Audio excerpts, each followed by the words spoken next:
outside, most of the students feel that getting a rank in UPSC in first attempt, in second attempt, in third attempt, it is highly difficult. But Mr. Raman Tiwari, he cracked it in first attempt by preparing only for 1 year. I believe in 2021 he completed his graduation, and later 2 years he has studied. Only completely 365 days he studied, but he could crack the rank below 100, which is 74, which is highly appreciated, and it's a great effort, sir. But few students, they feel that getting a rank in UPSC after attempting 2 or 3 times also, it is little bit difficult. How do you differ this, sir, with Aman Tiwari or with some other students or it? Yeah, feeling is different, reality is different. Because those people who wanted to crack the civil services in the first attempt, they do not put the necessary efforts. Okay. If you could able to put the necessary efforts and make some sacrifices, it is definitely easy for anybody to make it possible. UPSC requires minimum 2 years of preparation, at least 1 year before the attempt and 1 year during the attempt. So minimum 2 years of preparation is necessary. So if you have 3 years of advanced preparation, you will be much more in a safe position to crack the civil service in the first attempt. Because what the things that you have to do is you have to sacrifice, make some sacrifices. Like one is you have to sacrifice your social media, not the mobile. Mobile is necessary, but social media will distance you from the success. So reduce your social media. Then mobile is necessary because in the present world you cannot do anything without the mobile. And one of the advantages of the mobile is it will increase your focus. Generally people say that increasing the focus is a disadvantage, but I would consider increasing the focus is an advantageous point. Because when you are studying something in a PDF, in a mobile, you will forget everything besides you. The surroundings you forget. The concentration levels increases when you are reading it in from a mobile or a laptop or any other device. So use the mobile. Don't get used by the mobile. So if you follow that fundamental principle, you can save a lot of time. Saving a lot of time means having more time to preparation. Second aspect is that be clear what you want and select the optional in a right direction. Like just because everybody is getting good marks in the political science and international relations, don't go after it. My next question is that only, sir. Yeah. Most of the students go for optional subject for anthropology or something, etc. Yes. But Mr. Raman has gone for mathematics. Yes. Can you differ about this? Yes, definitely that is because when you are choosing an optional, what you are supposed to do is you have to read the syllabus first. Then check the previous year questions. Whatever the optionals are there in your mind. Suppose if you are thinking about mathematics, you are thinking about engineering subject, or if you are thinking about PSIR or anthropology. So there are 4 subjects in front of you. Check the syllabus of all these 4 subjects, then followed by check the previous year questions of all these 4 subjects. Then you can come to an understanding whether which subject is suitable to your personality. So understanding not only many people are selecting a particular optional just because it is a successful optional, but whether you like it or not is also important. So that your attitude as well as aptitude should be compatible with the subject that you are going to take. So that would actually will make you to be successful, particularly after when the number of optionals are reduced from 2 to 1. Till 2013 there used to be two optional subjects. At that time the popular optional criteria was very much popular. But now any subject that you can pick up, whether it can be an engineering subject or a mathematics subject or a popular option like PSIR or anthropology or sociology, whatever the subject that you are taking, you should like it, you should love it. In fact, you should fall in love with that subject. When you do that, then it is also a criteria, like an optional may also be useful to the general studies as well. Something like PSIR is there. PSIR is useful for the Indian polity, international relations, ethics and integrity aptitude, and the social issues also. So similarly, same is the case with the sociology as well. It is useful across various subjects. So some people will also take the optional on those lines as well. There is nothing wrong in that. So this is a calculative mechanism that a candidate has to choose the optionals.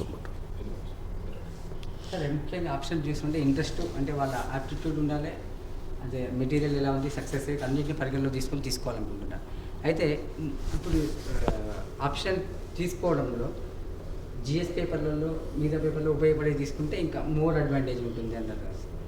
అయితే suppose engineering background నుంచి వచ్చినటువంటి ఇట్లా అమలు కానీ ఇంకా ఐటీఎన్స్ other engineering backgrounds వాళ్ళకి option కొత్త అయిపోతుంది. వాళ్ళకి మినిమం ఎంత పీరియడ్ పడుతుంది సార్ ఒక ఆప్షన్ కంప్లీట్ చేయాలని?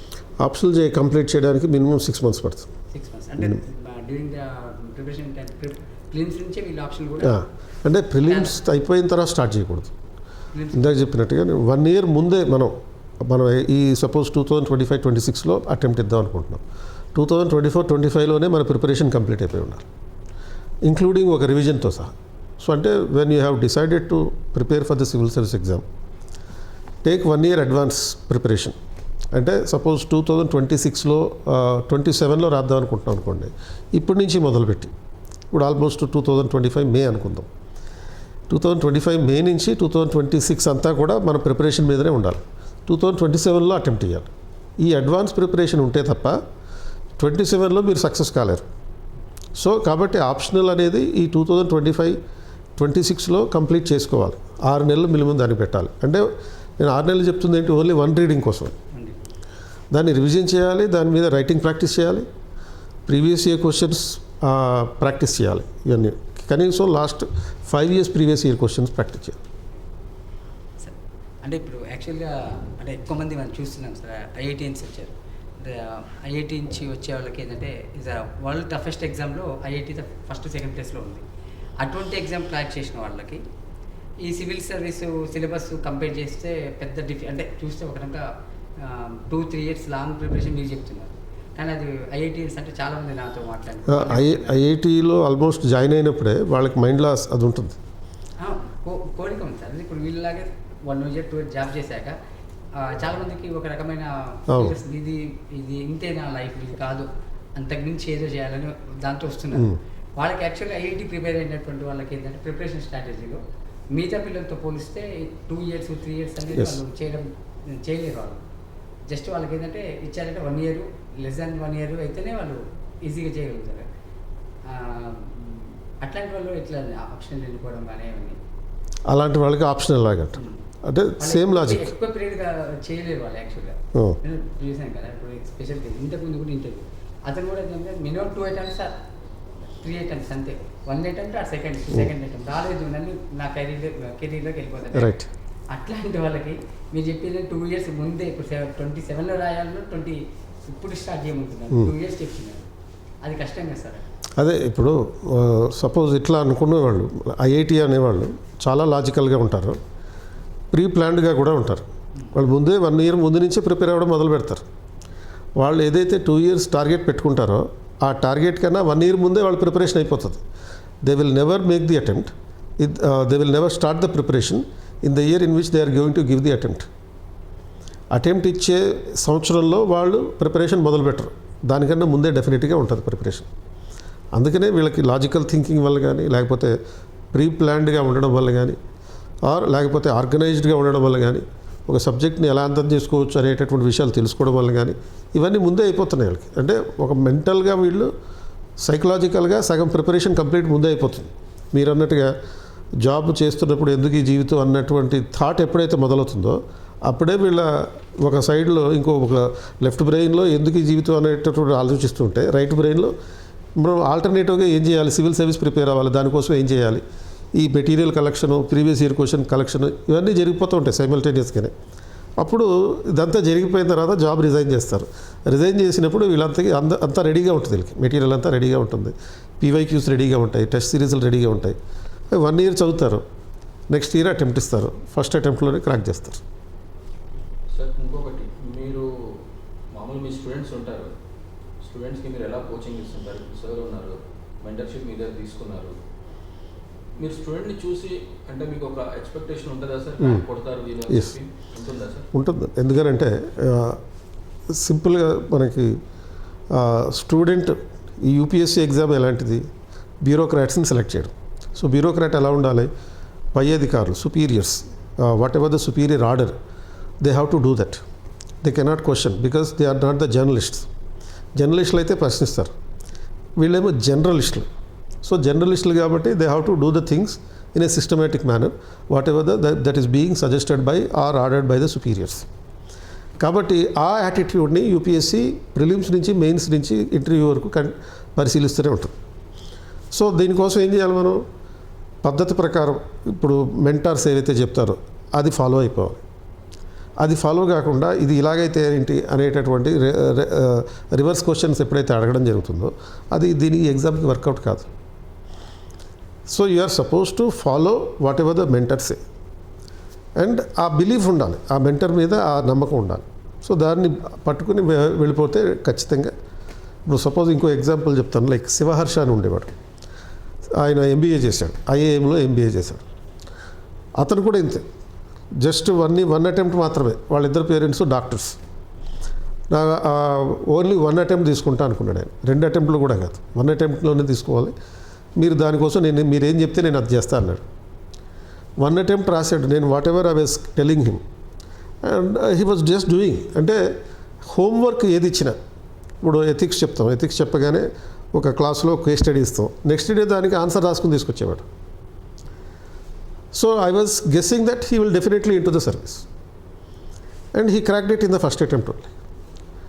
సో కాబట్టి మెంటార్స్ ఏవైతే చెప్తారో, నేననే కాదు ఏ మెంటార్ దగ్గరికి వెళ్ళినా సరే ఆ మెంటార్ మీద నమ్మకం పెట్టుకోవాలి, నమ్మకం పెట్టుకుని అతని మీద ఫోకస్ పెట్టాలి, అతను చెప్పింది ఫాలో అయిపోవాలి.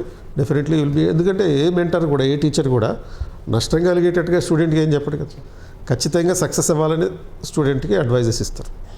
కనుక if you follow that you will make it. Aman గారికి నాకు తెలిసి ఐఏఎస్ కన్ఫర్మ్గా వస్తుంది. Yes. స్టేట్లో వస్తుందా సార్? 75 బిలో 100 మేబీ ఆయన యూపీ క్యాడర్, యాక్చువల్గా యూపీ నుంచి తన వెస్ట్ బెంగాల్ ఎక్స్పెక్ట్ చేస్తున్నారు. సార్ ఇంకొక ప్రధానంగా 2 క్వశ్చన్స్ సార్. అంటే ఇప్పుడు ముఖ్యంగా సమాజంలో 2 క్వశ్చన్లు. ఎప్పుడైతే సివిల్ ఐఐటి రిజల్ట్ రాగానే మా పిల్లవాళ్ళని ఐఐటి చేయించాలి, సివిల్స్ రిజల్ట్ రాగానే మా పిల్లవాళ్ళని సివిల్స్ వైపు పంపించాలి. దీంతో ఈ పుట్టబడుగులాగా చాలా విద్యా సంస్థలు పుట్టుకొస్తున్నాయి. వాళ్ళని 1వ తరగతి నుంచి ఐఏఎస్ కోచింగ్ అంటారు, 5వ తరగతి నుంచి ఫౌండేషన్ అంటారు. ఇలా అసలు నిజంగా ఒక విద్యార్థికి, అంటే ఒక తల్లిదండ్రికి కోరిక ఉంటుంది, పిల్లవాడికి ఉంటుంది, కానీ పిల్లవాడికి తెలియదు. వాడికి 18 years 24 years వచ్చాక వాడికి కూడా అవేర్నెస్ రాదు. ఒక స్టేజ్కి వచ్చాక ఆఫ్టర్ గ్రాడ్యుయేషనే వాళ్ళకి పూర్తి స్థాయిలో పరిపక్వత అనేది రావచ్చు. అయితే తల్లిదండ్రులకి ఉండే ఎటువంటి విద్యార్థి అయితే సివిల్స్లో సక్సెస్ కావాలి, మనం చిన్నప్పుడే వాళ్ళు అంచనా ఇచ్చారు. చిన్నప్పుడే ఆ విద్యార్థిని చూసి మనం అంచనా ఇచ్చాడు సివిల్స్ వేయొచ్చు కదా. ఇప్పుడు అది అంచనా వేయకపోతే స్టూడెంట్, ఒక పిల్లోడు 2nd క్లాస్ 1st క్లాస్లో జాయిన్ అయినప్పుడు టీచర్ నువ్వేమవుతావని అడుగుతుంది, క్వశ్చన్ అడుగుతుంది, కంపల్సరీగా అడుగుతారు. వాడు ఒక ఇంజనీర్ అంటాడు, అది సరిపోదా అతన్ని ఏమవుతాడు భవిష్యత్తులో అని అంచనా వేయడానికి? అంటే ఇప్పుడు నేను చెప్పే ఆన్సర్ చాలామందికి ఇష్టం ఉండకపోవచ్చు. ఎప్పుడో 18 సంవత్సరాలు 21 సంవత్సరాల వయసు వచ్చిన తర్వాత చేయబోయే ఉద్యోగం గురించి 5వ క్లాసులోనే ఫౌండేషన్ రైటా రాంగ్ అంటారు. డెఫినెట్లీ అది రైటే, ఎందుకంటే you're giving them proper direction. ఇప్పుడు ఎప్పుడో 20 సంవత్సరాల తర్వాత జరగబోయే యుద్ధం గురించి మరి క్షత్రియులు 2వ సంవత్సరం 5వ సంవత్సరం వయసు రాగానే ఎందుకు మరి వాళ్ళకి విద్యని ద్రోణాచార్య దగ్గర పెట్టి బాణాలు వేయడం నేర్పించారు? అది ఇంకా డేంజరస్ విద్య కదా అది. అర్జునుడికి ఎందుకు నేర్పించారు, దుర్యోధనుడికి ఎందుకు నేర్పించారు? ఎప్పుడో జరగబోయే 20 సంవత్సరాల తర్వాత చేసేటటువంటి యుద్ధం కోసమే కదా. అలాగే కెరియర్ అనేటటువంటిది ప్రతి పేరెంట్, గతంలో లేనటువంటి ఫోకస్ ఇప్పుడు పేరెంట్స్ పెడుతున్నాం. ఒక 1991కి ముందు లేనటువంటిది ఇప్పుడు 1991 తర్వాత వచ్చింది. ఎందుకంటే 1991కి ముందు సొసైటీ మ్యాక్సిమం అగ్రికల్చర్ మీద ఆధారపడి ఉంటుంది. అగ్రికల్చర్ మీద ఆధారపడడం వల్ల కెరియర్, నారు పోసిన వాడే నీరు పోస్తాడు అనే ఒక నమ్మకంతో నువ్వు చదువుకుంటే మంచి ఉద్యోగానికి వెళ్తావు, చదువుకోకపోతే వ్యవసాయం చేసుకుంటావు అనే అవకాశం ఉండేది. కానీ ఇప్పుడు అలా లేదు కదా. 91 తర్వాత లిబరలైజేషన్ స్టార్ట్ అయ్యాక ఇండస్ట్రియలైజేషన్ పెరిగిపోయి వ్యవసాయం ఎక్కడి నుంచి 80% ఉన్నటువంటి వ్యవసాయం ఈరోజు 40%కి పడిపోయింది. కాబట్టి వ్యవసాయం మీద డిపెండ్ అయ్యే అవకాశం లేదు. కాబట్టి నువ్వు ఉంటే చదువుకోవాలి, చదువుకుంటే ఇండస్ట్రీలోకి వెళ్ళాలి, మార్కెట్కి వెళ్ళాలి, కంపల్సరీగా ఏదైనా ఉద్యోగం చేయాలి. మరి ఆ కెరియర్ ఫోకస్ అనేది 5th క్లాస్ నుంచి 8th క్లాస్ నుంచి ఇవ్వడంలో తప్పలేదనండి. ఇలా చెప్తే నన్ను చాలామంది వ్యతిరేకిస్తారు. కానీ దీంట్లో ఉన్నటువంటిది వాస్తవం. చాలామంది మీరు అన్నట్టుగా పుట్టగొడుగులు లాంటి విద్యా సంస్థలు అంటారు. పుట్టగొడుగులు ఏం కావు. విద్యా సంస్థ రావడం అనేది చాలా మంచిది. గవర్నమెంట్ ఎప్పుడైతే పెట్టట్లేదో అన్ని విద్యా సంస్థలు ప్రైవేట్ రంగంలో పెడితే తప్పేంటి? ఇప్పుడు సపోజ్ మనం అందరం సర్వసాధారణంగా శ్రీ చైతన్య నారాయణ వాళ్ళని విమర్శిస్తుంటాం. విమర్శించిన మరి మన పిల్లలకి ఇంటర్మీడియట్లో అడ్మిషన్ ఇవ్వాలంటే ఎక్కడికి పంపిస్తాం? అక్కడికే కదా పంపించేది.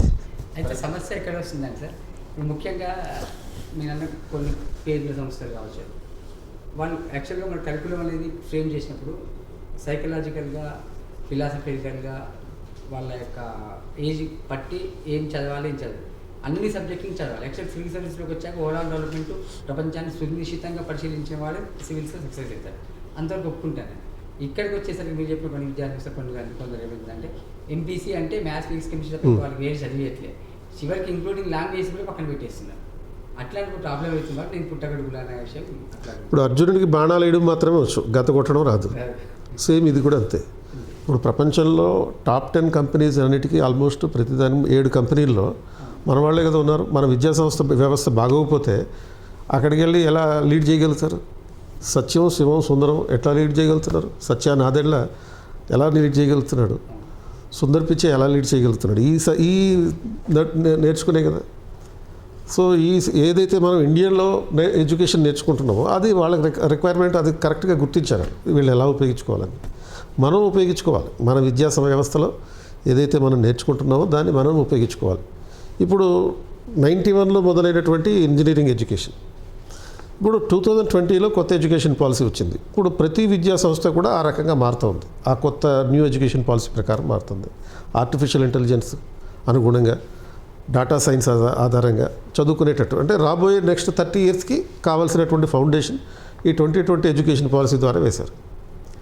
కాబట్టి ఇది మారుతున్నటువంటి వ్యవస్థ. దీనికోసం మన విద్యా సంస్థలు రెడీ అయిపోయినాయి. రెడీ అయ్యి వాళ్ళని ఆ రకంగా తర్ఫీదిస్తున్నాయి.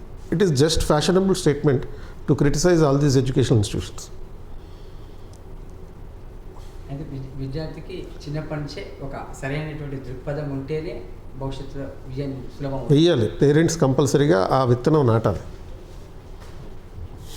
ఎక్కువ మంది ఇంజనీరింగ్ అంటే దాదాపు రాష్ట్రంలో ఎక్కువ ఏం చదువుతున్నారంటే డిగ్రీ కంటే ఇంజనీరింగ్ వాళ్ళే ఎక్కువ ఉన్నారు. ఒక ఎంబీబీఎస్ క్యాండిడేట్, అదే డెంటల్ క్యాండిడేట్ లేకపోతే అగ్రికల్చర్ క్యాండిడేట్ వస్తే అతనికి ఒకవేళ సివిల్స్ 3 ఏళ్ళు 4 ఏళ్ళు ప్రిపేర్ అయితే ఉద్యోగం రాకుండా నో ప్రాబ్లం, మళ్ళీ కెరీర్లోకి వెళ్ళిపోవడానికి ఈజీ ఎక్కువ అవకాశాలు ఉన్నాయి, వెళ్ళిపోయినా ప్రాబ్లం. బట్ ఎస్పెషల్లీ ఇంజనీరింగ్ కేసులో హై ఎండ్ ఉన్న నో ప్రాబ్లం.